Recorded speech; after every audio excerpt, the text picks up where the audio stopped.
పరిటాల సునీతమ్మ చివరిగా హెచ్చరిస్తా ఉన్నా, జగన్మోహన్ రెడ్డి వస్తాడు, వచ్చినాక మీ కుటుంబ నేపథ్యాన్ని మొత్తం కూడా అక్కడ ప్రజలు ఆ ప్రాంతంలో పాపిరెడ్డిపల్లి గ్రామంలో నీ కొడుకు ప్రమేయం ఏంది, నీ తమ్ముని కొడుకుల ప్రమేయం ఏంది అంతా కూడా తెలియజేస్తారు జగన్మోహన్ రెడ్డి గారికి.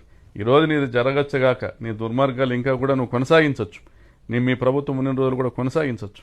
కానీ రేపన్నది మాదే. తప్పనిసరిగా 27లోనో 28లోనో 29లోనో మళ్ళీ మా ప్రభుత్వం వస్తుంది, మా జగనన్న ముఖ్యమంత్రి అవుతారు. మీరు చేసిన ప్రతి ఒక్క దుర్మార్గాలకు కూడా లెక్కగట్టి ఆ రోజు తగిన సమాధానం చట్టబద్ధంగా తెలియజేయడం జరుగుతుంది. కాబట్టి ఇప్పటికైనా నీ పద్ధతులు మానుకో.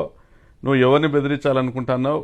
నేను అనుకుంటే ఎంపీపీ కాలేనా, నేను అనుకుంటే ప్రకాష్ రెడ్డి తిరుగుతాడా, ఇంకోటి మాటలు ఇవన్నీ మానుకో.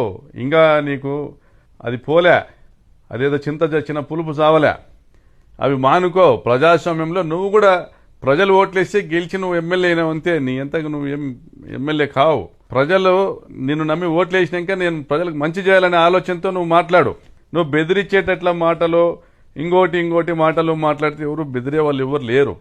ప్రజలు మిమ్మల్ని తరిమి కొట్టే రోజులు రాకుండా ఇకనైనా చూసుకో. జగన్మోహన్ రెడ్డి గారి కాలి గోటికి కూడా నువ్వు పనికిరావు. జగన్మోహన్ రెడ్డి గారు మహోన్నతమైనటువంటి వ్యక్తిత్వం కలిగిన నాయకుడు. ఆయన పేదల పట్ల, రైతుల పట్ల, మహిళల పట్ల, విద్యార్థుల పట్ల అపారమైన ప్రేమ కలిగి వారికి సంక్షేమ పథకాల ద్వారా వారి కుటుంబాలను నిలబెట్టిన నాయకుడు. కోట్లాది మంది గుండెల్లో కొలువున్నటువంటి నాయకుడు. జగన్మోహన్ రెడ్డి గురించి మాట్లాడేటువంటి అర్హత నీకి కానీ, నీ కుమారునికి కానీ, నీ కుటుంబానికి కానీ ఎవరికి లేదు. మీరు నోటికి వచ్చినటువంటి అబద్ధాలు చెప్పి అధికారంలోకి వచ్చి ఈరోజు ఏ ప్రజలైతే మిమ్మల్ని గెలిపించినారో వారి ఆస్తుల మీద మీరు కన్ను వేసి వారి ఇళ్లను కూలుస్తా, ఈరోజు రైతాంగాన్ని నడ్డి వీరుస్తా, హంద్రినీవా కాలువ లైనింగ్ కాంట్రాక్టు కమిషన్లను కొట్టి ఈరోజు రాప్తాడు నియోజకవర్గంలో కనీసం 1,00,000 ఎకరాలు బీళ్లుగా మారేటువంటి పరిస్థితిని తీసుకొని వచ్చి మీరు గత 10 నెలలుగా ఎన్నో అరాచకాలు చేసి, ఎన్నో దోపిడీలు చేసి, టమాటా రైతుల దగ్గర నుండి కూడా కమిషన్లు వసూలు చేసి మీరు చేస్తున్న అరాచకాలన్నీ ప్రజలకు తెలిసిపోయినాయి. ఇప్పుడు నువ్వేం చెప్పినా ఎవరు నమ్మే పరిస్థితి లేదు, అయిపోయింది.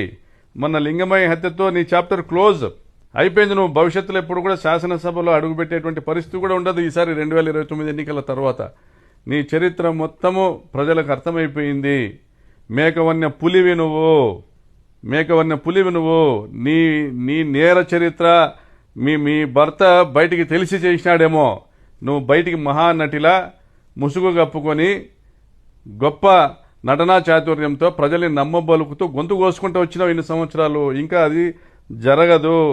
జగన్మోహన్ రెడ్డి లాంటి నాయకుడిని కోల్పోయినందుకు ఈ రాష్ట్ర ప్రజలు చింతిస్తున్నారు. మీ పార్టీ మనుగడ సాగదు.